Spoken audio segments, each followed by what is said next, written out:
最近这2年啊，就没有怎么评过问界的车。这一次呢，确实有个机会啊，评一下全新的问界 M8。就说起狭义上问界的这几款车，广义上华为的车，我不知道大家怎么看啊，或者说身边的人怎么看。我先说说我总体上身边的人买问界或者华为的时候，主要第一认同点都是什么？品牌，对吧？华为觉得代表中国精神，没问题。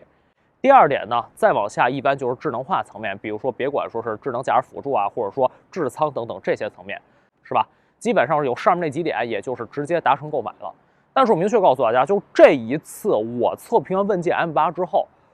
我恰恰是觉得，因为在前面那几点也是跟问界或者华为的其他许多车型是一致的，反而说 M8这辆车它在机械素质、产品力等等这些方面调教也是相当出色的。我为这个结论负责，不信推荐大家去试驾，好吧，来去验证我的观点。但是在这里呢，我必须去反映一个什么现实情况，就这辆车我开起来之后，我觉得很好开，各方面的这种驾驶性啊，包括说操稳调教都挺好的。然后呢，我又给到我的朋友去试了一下，不止一个朋友跟我反映说，他们觉得这辆车没有这么好开，觉得有点晕。我说，哎，我说这是为什么呢？然后后来呢，我们就分析了一下，后来我就发现啊，可能是因为这辆车它不是我购买的，所以说呢，我没有在系统上面登录并且保存我的用户账号，因此这辆车每次上车的时候，它的默认的驾驶方面设置都是节能模式，外加这个好像是叫什么动能回收缓行还是叫什么回收缓行，加上这么一个功能默认开启的，也就是你可以理解为每次上车的话，它默认都是一个比较高动能回收的状态。那么对于说那些可能之前没有怎么深度开过电动车的人，并且说它这辆车在高动能回收状态之下，它的这种回收的这种曲线，可能会让这些人产生一种不适感。但是我明确告诉大家啊，如果说我不知道你如果买了这辆车登录了自己的账号，然后它每次都保留你的这种驾驶模式，或者说你就是手动每次在上车之后，你把它设定成舒适模式，并且把那个什么回收缓行把这个东西给关掉之后，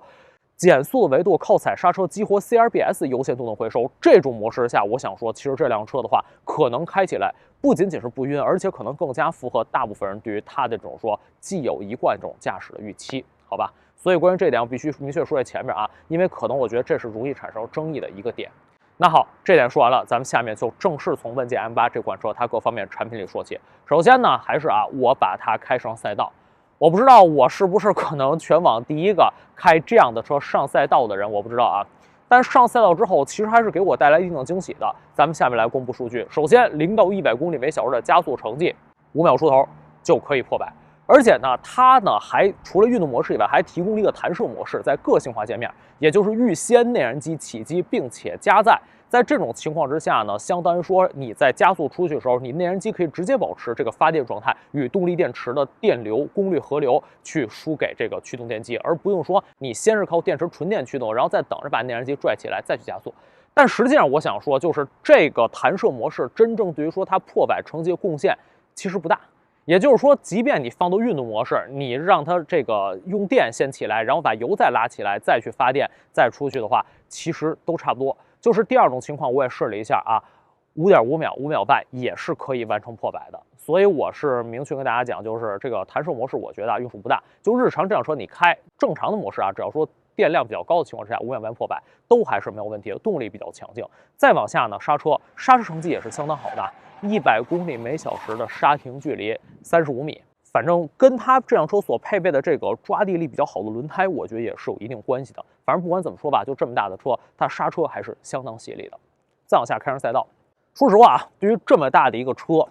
并且说其实无论在前端的这种说宣传啊，或者说产品力表达总体宏观方向上，并没有表现出太强这种说运动的性格，对吧？所以说我估计这可能也不是一般的人所去追求的目标。但是正因为如此，我上赛道之后，我发现它其实比我预期当中要操控性、驾驶感受方面要好了很多。虽然说你开着它还是觉得这是个大块头的一个 SUV， 一个尺寸很大的这样的一个车，但实际上这辆车因为它是4驱的，所以说其实它在每一次入弯出弯的时候，别管说是它智能底盘，它这种说调教特性，在稳态顺态比较平衡，以及说是这辆车它前后4驱前后桥同步出力的这种协同性，都能够特别好的去执行你的这种转向的指令意图，也就是你可以理解为它的循迹性是极好的，甚至就包括它稳定程序也是，只是帮助提供一个有效的横摆力矩，而不会怎么太去干预你的动力。因此，我想说这辆车的话，你说它驾驶乐趣维度，其实我觉得有点过剩了。但至少我想说，就是这辆车问界 M8，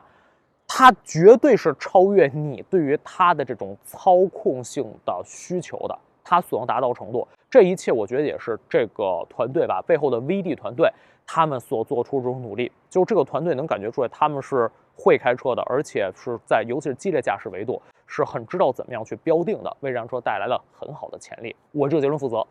所以说呢，跑下来圈速也不错啊，就这么大的车，1分05秒多，然后就是可以跑完一圈，而且我只是跑了一圈啊，就跑这么一圈，第一圈就这个值，我觉得啊，真的还是挺好的。再往下，咱们说一说日常呗。日常肯定我觉得是更多的人，对吧？他们所关心在意的点，关于晕车不晕车这个维度，其实已经说了。但实际上，为什么我觉得这辆车只要驾驶模式设定好的话，它绝对不晕车？还有一点就是，它的底盘调得非常的好。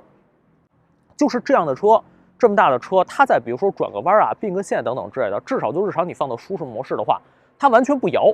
一下是一下。也就是说，它横着也是没有那种多余的回摆、多余的动作，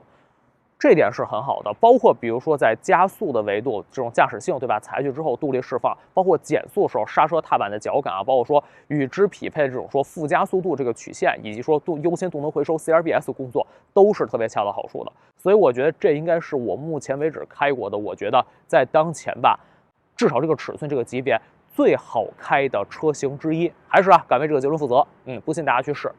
转向手感也是低速比较的轻盈，高速呢比较稳重，而且呢它还支持几个不同的转向模式力度调节。我觉得放到轻或者中内档就比较好了，至少比较符合我的驾驶习惯。说完了开，说说能耗呗。这辆车的话呢，它是增程式的，可油可电。先说电的部分啊，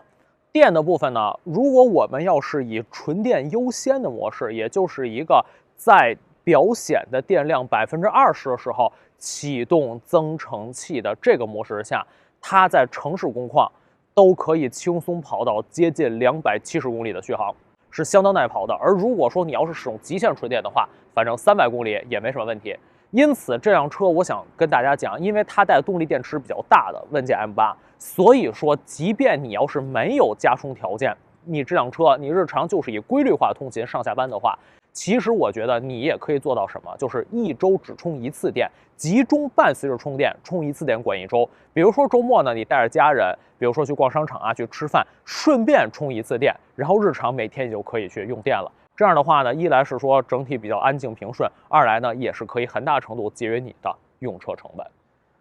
再往下说，即便你不用电，以这么大尺寸的车来讲，我觉得也是很省油的啊。在当前气候条件之下，不开空调、不开暖风，也是城市高速2个维度测试。城市跟刚才这个测试电耗一样，均速27公里每小时，城市拥堵、城市畅通、城市红绿灯，然后强制停止景气多种工况混合而成，均速27，跑出来油耗仅100公里6.2升。相当省吧，这么大的车。如果说你要是跑高速的话，我们是以120公里的速度去巡航的啊，实际的动态均速也超过113公里每小时。在这种情况之下，它跑得的高速的油耗也仅100公里8.3升。反正至少这两值，我觉得啊，都还是相当省的。所以就是，即便说你要是偶尔用油，或者说你要是不想充电，你就想拿当油车开的话，也不会给你带来什么特别大的这种能源层面的成本负担。你想，哪怕你日常就只用油的话，在城市当中100公里也就是差不多50块钱油钱，其实也是挺省的，对吧？这么大的车是吧？跟过去的话肯定是截然不同的。再往下，行驶品质、隔音静谧性。先说隔音静谧性吧。豪华感、风噪、路噪、环境音隔绝这几点做的都特别好，而且尤其是说它的内燃机在起机以后，别管说是噪音或者震动处理的也都非常好。所以说，如果你要是把它放到燃油优先模式的话，其实你可能都感觉不到说它内燃机在运转，这一点是真的是做的特别特别好，甚至我觉得非常超预期的一种表现。再往下呢，就是行驶品质、滤震性。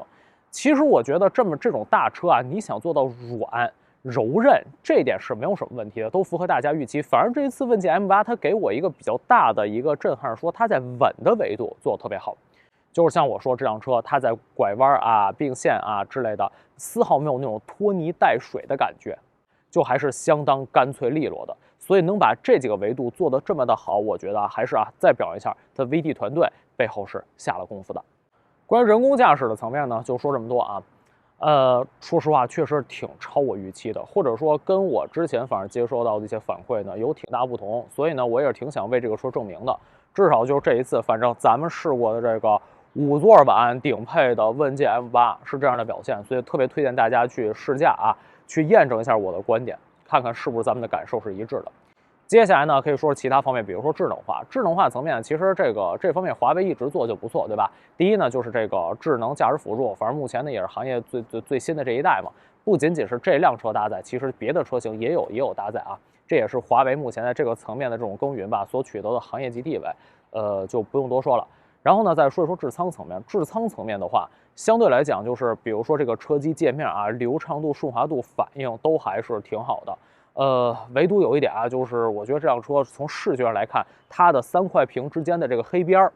有点大啊。这一点我觉得，反正你要是能给它这个铝屏的齐屏了的话，可能是更好啊，至少视觉上。在剩下的维度上呢，比如说2排可以说一说这个投影啊，这点是跟其他的车型不同的。其他大部分车可能2排都是提供一个屏幕的，它不是，它直接是一个投影，然后后边对吧？这个投影仪在上面。这点我觉得也还是挺有新意的。但是至于说到底是这种显示效果，或者说这种操作方式，其他的大家喜欢不喜欢或者便利性，这点我觉得反正见仁见智。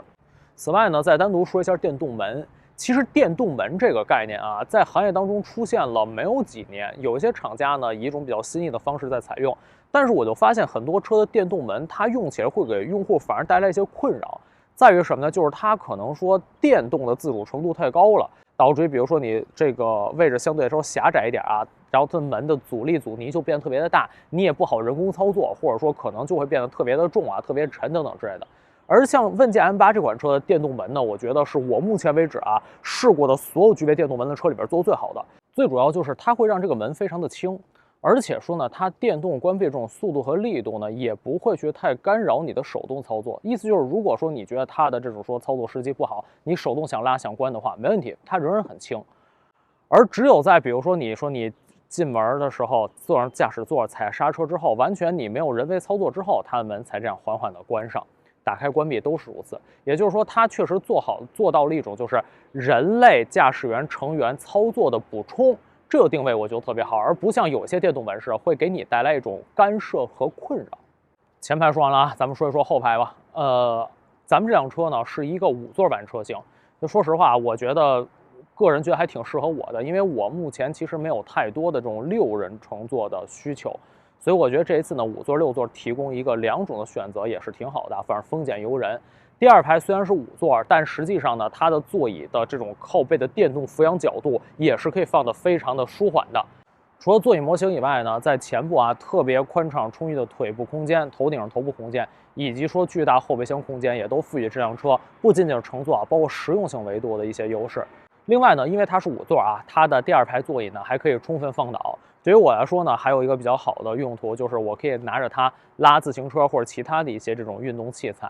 为此啊，这事儿我还特意跟大漠聊，我说这辆车的话，其实你可以考虑把你的 X5卖了，换成它。这辆车无论是说它在尺寸、在驾驶感受，以及说呢是在这种实际的用途层面呢，都可以去完美的平替你之前的 X5，还便宜这么多，包括现在也是还这么好开、这么智能。反正大漠同学也还是比较心动的啊。到目前为止吧，反正全新的问界 M8这款车呢，就跟大家说这么多，测评完了。